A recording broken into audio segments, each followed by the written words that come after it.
No em puc imaginar res més lluny de la figura de Toni Canet que la idea de mort.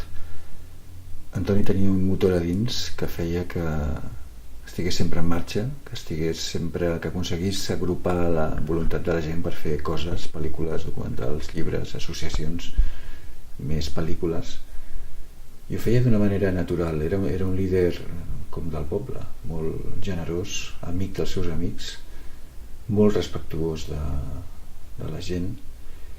I ara que per desgràcia se'ns han anat, resulta que haurem de veure la seva darrera pel·lícula, la pel·lícula que ha aconseguit acabar, malgrat tot, Cals Blanca-Negro Carbón, com si fos un testament.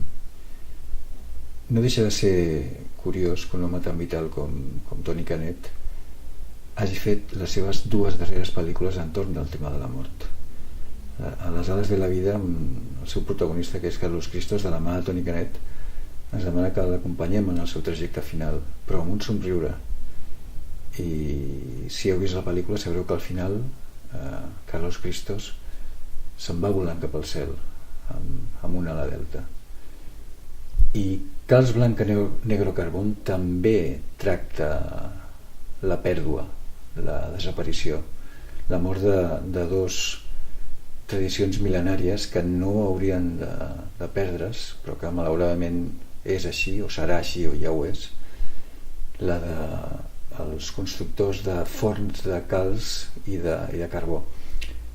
Toni Canet ha aconseguit que amics seus, tant de Llutxent com de Formiche Alto, Llutxent a València, Formiche Alto a Terol, que és el poble de la seva dona, elaborin, potser per última vegada, allò que havien estat fent de joves i de no tan joves, un forn de calç i un forn de carbó. Es fa de manera pedagògica, però crec jo que el que triomfa és la festa, la música, perquè Cals Blanca-Negro Carbón és inesperadament és un musical, és com si fos un musical encobert, amb dansa, amb teatre, amb alegria, amb goig, amb festeig.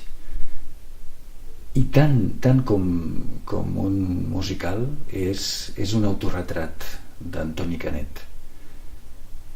Ell és el narrador, ell és el calciner, ell és el carboner, ell és la festa, ell és l'alegria, ell és la jota aragonesa i ell és el flamenc. Cals Blanca-Negro Carbón és en definitiva en Toni Canet.